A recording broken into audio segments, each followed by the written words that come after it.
All right, let's get warmed up and into place. Oh man, here we go, here we go.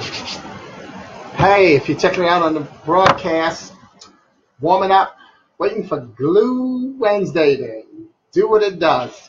Keep on moving. Yeah. I've got less than 3 minutes. Hey, what's up, Don? You know it, brother. Good to see you. Good to get you. Ready to play some Strat? Yeah.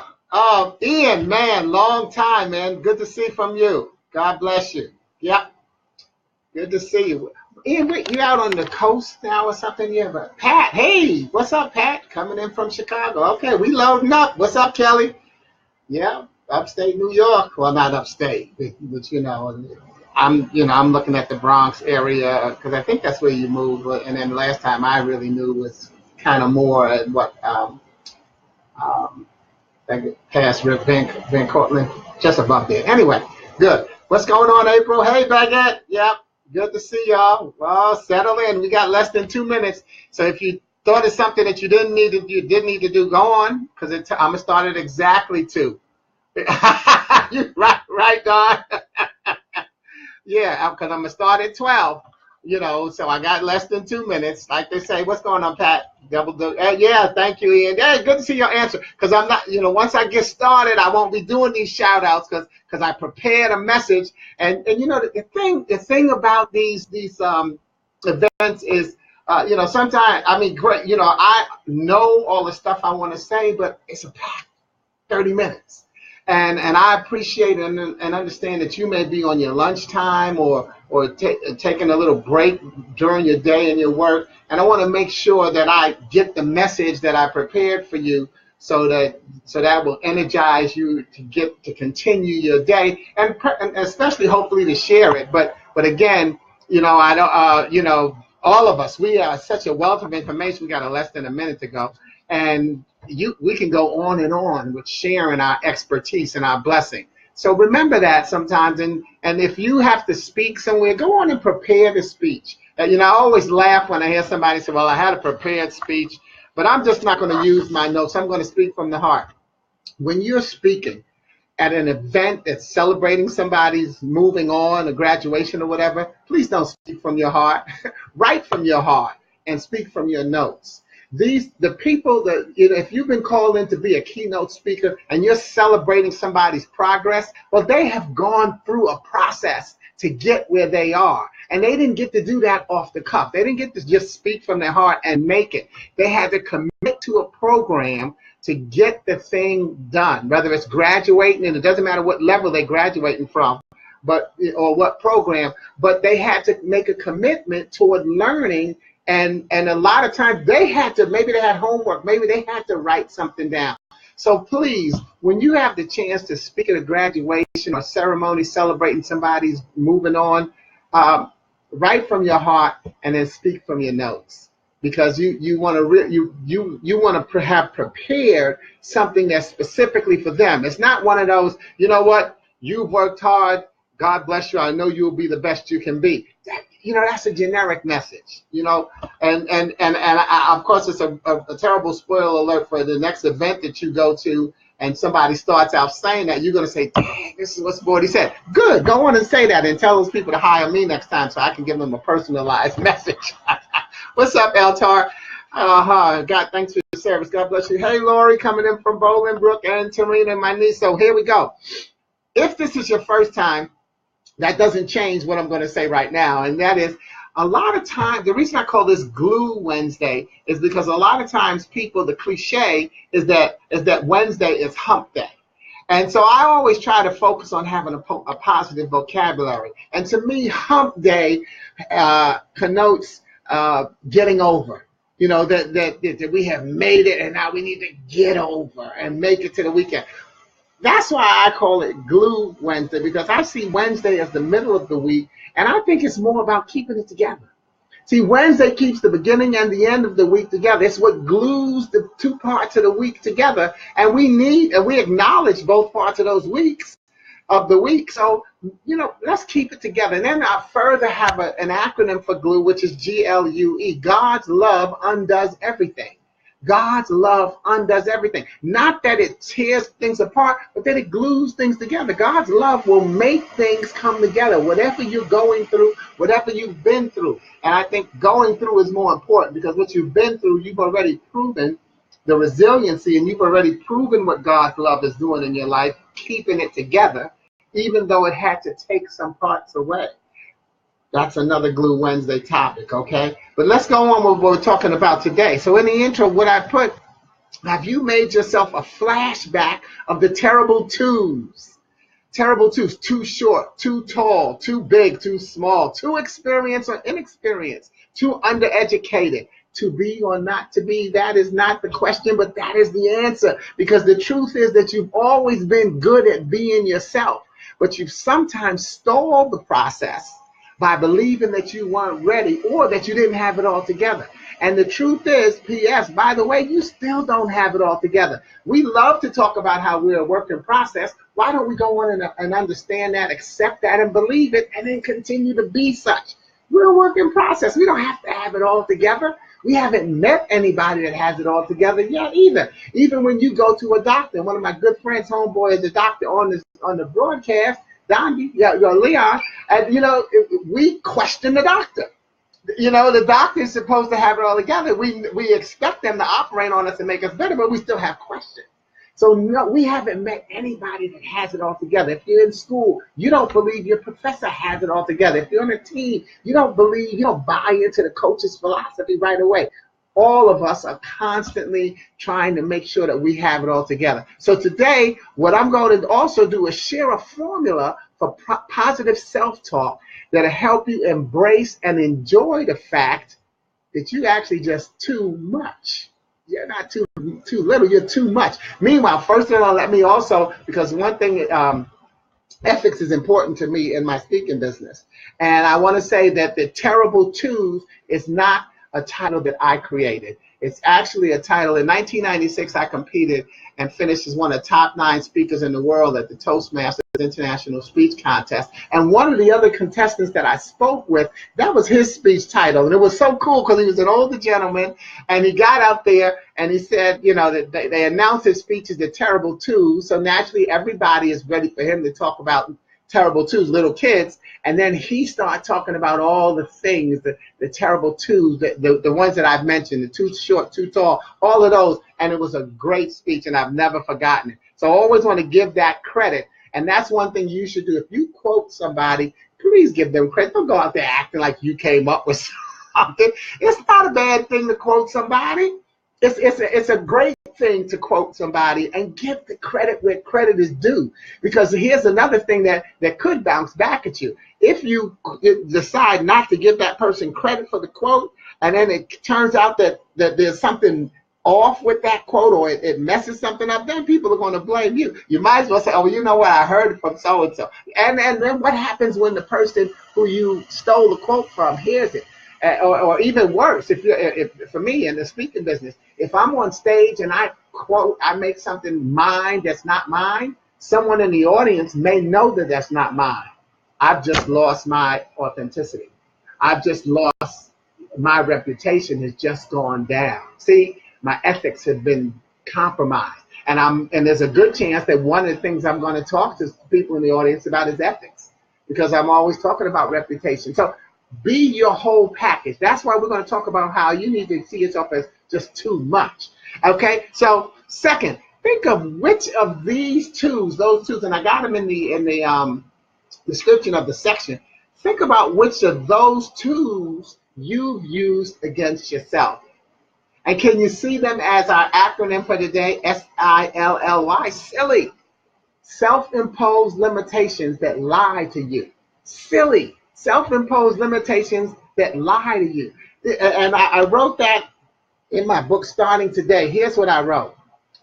Silly. Self-imposed limitations lie to you. Don't matter how many times I say it, you need to hear it over and again. But take a moment, sit down, and think about some of the things you once told yourself you couldn't or wouldn't dare do. As you add up the number of hurdles that you ended up eclipsing, Laugh at the silly reason you use to keep yourself back. Self-imposed limitations lie to you. See, are you adding up the hurdles? Are you constantly building, breaking yourself down by deciding what you can't do, putting the weight of the world on your shoulders? Look at your track record, not your lack record. I love to say that. And think about some of the things that you've hurdled, some of the experiences, some of the broken hearts, And the funny thing is about broken heart, I'm not going to talk about relationships to the end, but, we break our own hearts and then we give somebody else credit for it. We break our own hearts by having false expectations of who someone else is or was, and therefore we decide that they broke our heart. We saw it coming in most cases, probably 99% of the time, we saw it coming, but we said, no, this ain't going to happen to me. I'm going to just hang in there. And that one more day, that one more hour, that one more minute that you hung in there is how you broke your own heart, by having a false expectation. Not that we should have low expectations of people. I want to keep people at their highest level. Yes, beautiful. But guess what? I come first. I got to keep me at my highest level first. And I'm going to mention that here as something. Well, I'll skip right to it. One of the things that I do when I send my address out, and my postal mailman loved it. He cracks up laughing. I send my address out. I give my address out as Penthouse 207. Penthouse 207. And people are like, but when they first, oh, wow, Sport, are you living in the penthouse? I live in an apartment complex where all of the buildings are 2 stories high. I live on the 2nd floor. The top floor is the penthouse. It's a mentality. And you have to have a mentality that always puts you at your highest point. So that's what I do. And so my mailman once ran into me at the mailbox, and he said, Penthouse 207, huh? And I said, yeah, he cracked up laughing. I told one of my neighbors the other day, you know what? He started using it. And when I talk about who I got the speech title from, the Terrible Twos, in 1996, I finished as one of the top 9 speakers in the world at the Toastmasters International Speech Contest. I don't say, now what Toastmasters does is they announce first, second, and third. I didn't come in first, second, or third. So I don't say that I came in last. I say I came in 4th. I tied for 4th with the other 5 that didn't come in first, second, and third. I always see myself at my highest level. So it's important, even, when I get introduced, I like to say that I finished as one of the top 9 speakers. What can you say about yourself? And if we were to look back at that, if I were to use some silly things at that time, for instance, maybe I didn't have my college degree at the time, so I could have said I was too uneducated. I had just started my speaking business. I was 1 year into my speaking business when it started, so I could have said I was too inexperienced. See, I didn't allow any of those things to stop me from going for a goal that I wanted. When you want something, you find out a way to make it work for you so that you can go to it. So add up the hurdles that you've eclipsed and recognize that you've been jumping them. And have you been attaching your color, your education? These are some hurdles that we choose not to jump. Your color, your education, your experience, your inexperience, your race, your sex. Any thoughts that allow you to categorize yourself as not the right one are silly thoughts.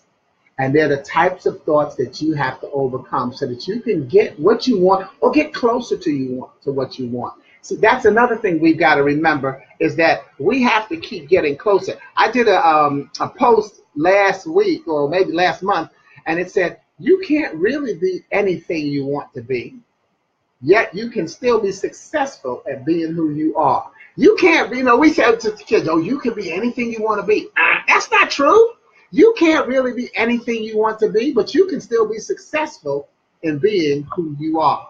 The problem is, the challenge is that sometimes, we've redefined success. We've redefined success by giving credit to success's subset. One of the subsets of success is financial success.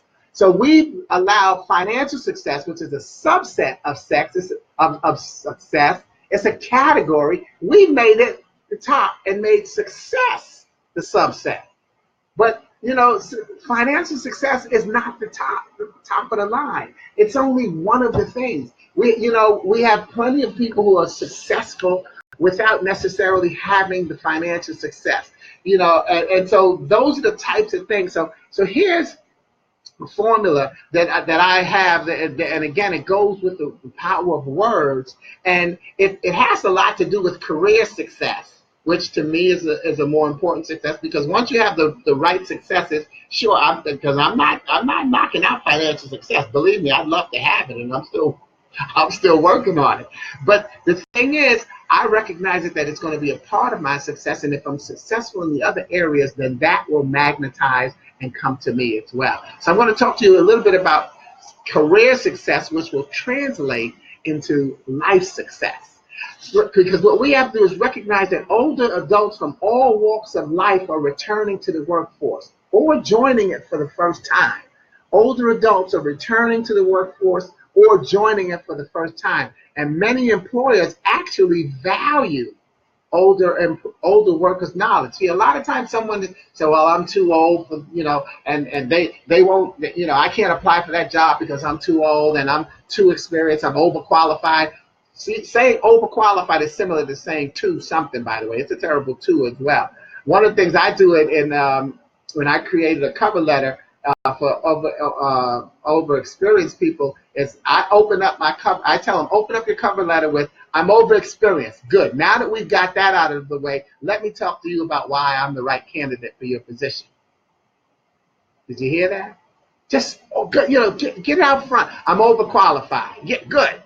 But I'm looking for a career, and I'm looking to be somebody that can help your company. If you're going to let me being overqualified stop you from being successful, you're making a mistake. So open up your cover letter with that. And by the way, the cover letter is what's going to help you get the job, not the resume.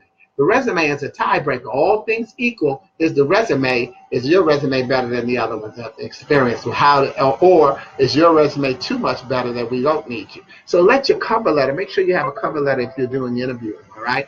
But I'm overqualified. Good. That's out of the way. Let's talk about why I can help your company, okay? So finding a job for older and mature workers can be difficult, particularly if they're over age 50.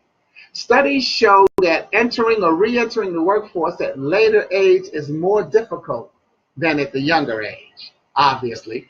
Older adults, however, have something that younger adults do not have, and that's experience.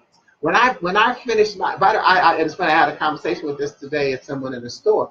I finished my college degree. I got my bachelor's 50 years after my first day. 40 years after my first day. Dang, I got to get into math, y'all. 30 years after my first day in college. Okay, so it was in my 40s that I got my bachelor's, and I finished online.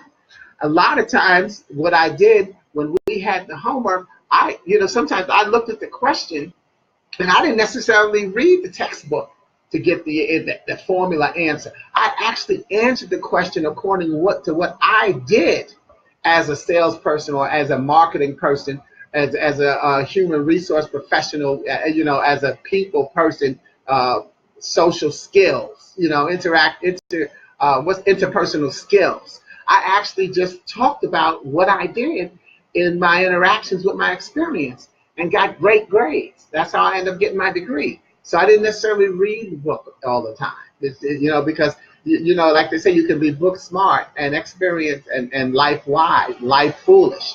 So, make sure you think about your experience. If you're an older person interviewing, you got the advantage. You got an advantage. If they don't want somebody with your experience, then that's okay. We like to say, well, if it's God have it for me, then it's for me. And then as soon as we don't get it, suddenly it's like, what's the matter? How come they don't want it? See, no, you either believe that if it's for you, God will deliver it, or it's not.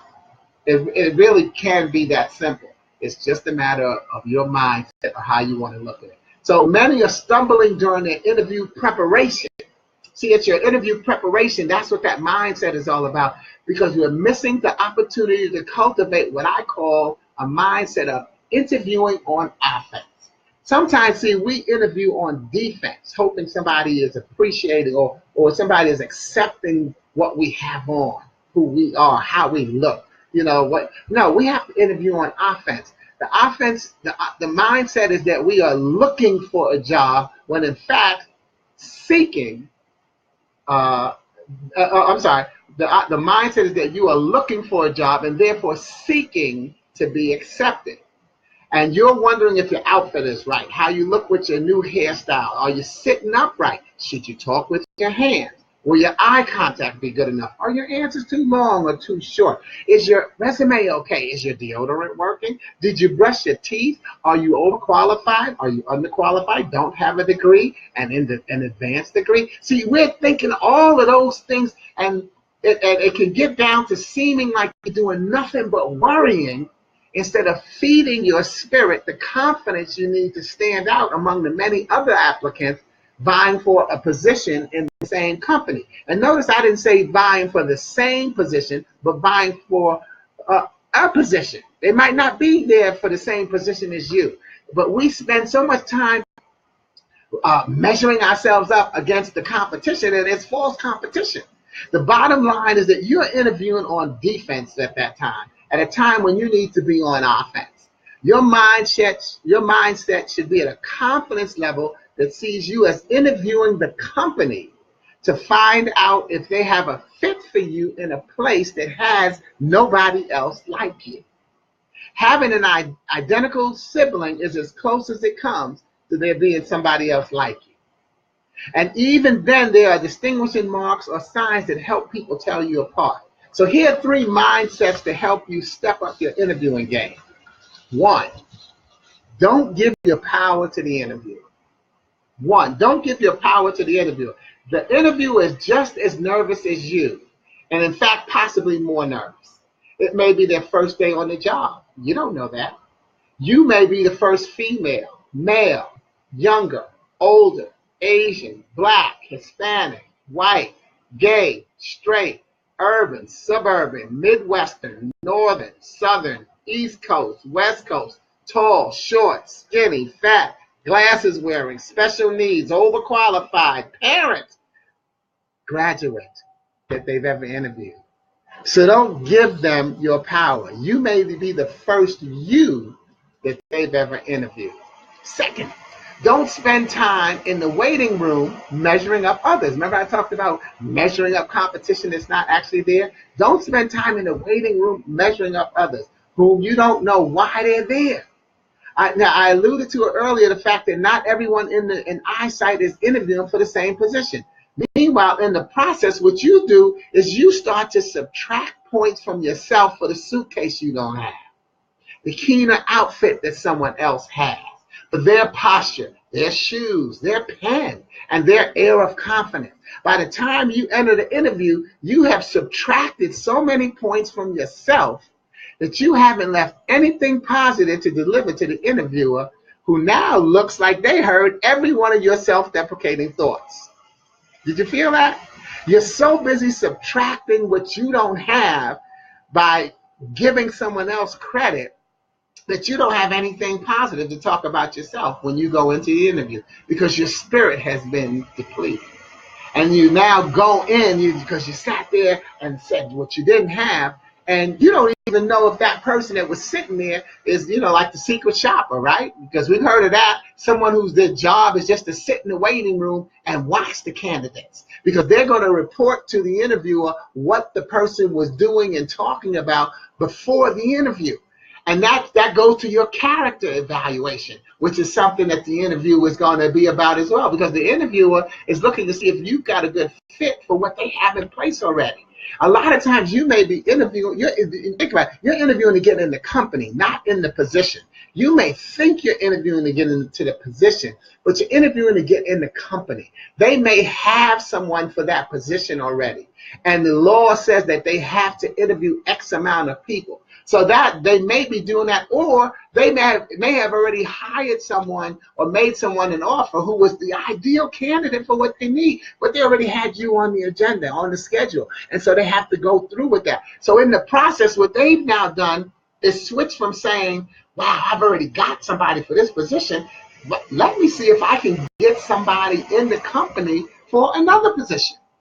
We always got to have somebody else in the bullpen, in the backup. So let's get them in the company at another position so that they'll be there and ready if something happens where this position opens up. because the person who I'm bringing in, who knows whether or not they're going to decide to stay. And I got to start the interview process all over. Come on, there's a lot of stuff going on, y'all. It's really about your mindset. It's about those silly thoughts that you use to hold yourself back. So stop subtracting points from yourself when you could be focusing on why you are the one. Because isn't that what they're going to ask you? Tell me about yourself. Why should we hire you? What are you bringing to the company? Aren't they going to be asking you about you? So that's not the time to start coming up with, oh, well, here's why I'm qualified. You need to have thought about that already. Put yourself in the position before you get there. And now, remember I said this is going to be a transferable skill? I'm talking about an interview skill for a job, for a career, but don't you do the same thing with your life? Don't you do the same thing whether you're dating someone? Don't you put yourself in a position, you see someone you like, and you decide, okay, here's how I'm going to approach that person. Likewise, even if you're in a job, in a position, a sales position or whatever, and you're going to see a client, or you're at a convention, a business function, you figured out, here's what I want to learn. Here's what I want to get out of this. We are constantly doing that, y'all. But are we stopping to give ourselves credit for just how much we are in the game? The game is being played, and you can't play the game from the stands. You got to get on the field, and you've been on the field for years. But have you given yourself credit for being on the field? And so the final step, and this is a mindset, and one that my father taught me: work with people at a company for yourself. Work with people at a company for yourself. There's always something you won't do for the company. There should be nothing you wouldn't do for yourself. Though you would not verbalize this mindset, your company benefits when you work for you. See, so you work with people at a company for you. There's something you wouldn't do. Well, you know what? I'm off duty. I'm not going to do that for the company. But there's nothing you wouldn't do for yourself. Remember, you're not in this world to learn to work for someone else. You're here to learn to make it work for everyone else. I repeat that. You're not in this world you're not in this world to work for someone else. You're in this world to make it work for everyone else. And that's what sharing your gift is all about. That ability to use your experience, now I'm back to talking about older workers, from a visionary point, is a reason enough to see yourself in a position to bargain rather than be a bargain or be bargained down. So, you're in a power position. You have something to bargain with rather than feel like, oh, well, I'm going to have to accept what they offer. You might be willing to, but don't let accept be such a negative word either, because sometimes accept is also, even though it's not spelled the same, exception and accept is ACCEPT. You accept it, but accept is EXCEPT, where you are an exception to the rule. And so that's the key, is that you want to accept because you are an exception.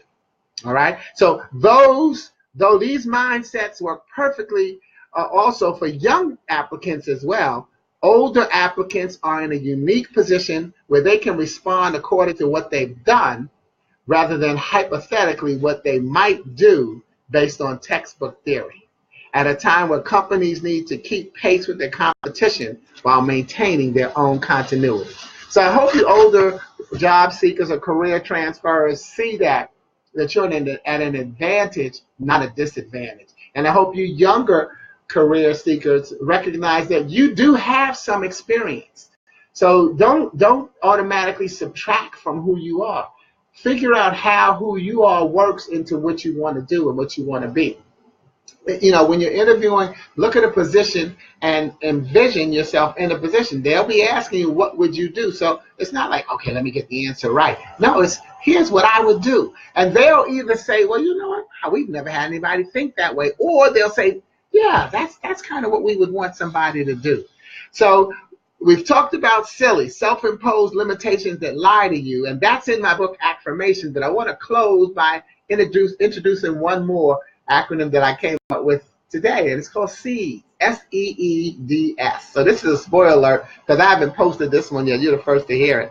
Well, it depends on whether you're listening to this live or on video. But SEEDS, someone educates, empowers, and directs spirits. Someone educates, empowers, and directs spirits. Be someone. See, you should be the person that educates, empowers others, and directs their spirit to move along the right track. And that right track is usually the track that you're on. So be someone. Now, of course, if if your name begins with an S, like mine does, naturally I switch that to Rita Sporty. Educates, empowers, and directs spirits. Because that's what God has put me to do. And so I thank you for joining Glue Wednesday, because I know that I have done something to help direct your spirit. Once we recognize how powerful we are, won't we be a better asset to one another when we know how we impact and bless one another? So I thank you. I know that I'm a blessing. That's my job. I don't want you to think that I'm blessing you by accident, because then it's going to be a false blessing. I want you to know that I know how good I am, and I know that I'm a blessing. So that when you step out and you say, I'm doing this because, Sporty gave me this advice and it was a blessing, I want you to know that it's a real blessing, and one that you can count on, and one that's going to last. Because it's going to last, because I can't bless you if you are not already a blessing. Not a play on words. I can't bless you if you're not already a blessing. Even when the altar call is there someone? The doors of the church are open. Will you come? See, are you interested? Jesus said, will you come? He didn't say, I'm the Messiah, get your butt over here. It's, will you come? And when you are meeting a new person, you're looking to, this the right person for me. So, thanks for joining me on Glue Wednesday. Please check out my website, sportyking.com. I'll have this posted on the YouTube station. Also, check out my sister's internet radio station, xldjsradio.com. Wi-Fi radios, great thing to listen to while you're at work or on the way to work. And, especially nice old school. You see, I was talking about old school interviewing. So it's great, but they also have gospel. Check their schedule out. And see for yourself. You can download the app on your iPhone, your Android, or on your computer as well. Another source for keeping that positive mindset is heyugly.org, which I'm a silent partner in. heyugly.org, and I'll post this. But it helps teens focus on being enough, because when we're talking about those terrible twos, it's also whether we're not enough, and I told you that you are too much. So it helps teens focus on being enough, and we could all use a dose of being a teen and recognizing that we are also enough, especially with school on the horizon. So children mock and mirror adults. So we've got to start feeding their spirit as well, and you feed their spirit by feeding yours. So remember, Glue, God loves, undoes everything. God loves you, and he keeps proving it. Keep keeping it together. Thank you. God bless you. See you next week. Ciao.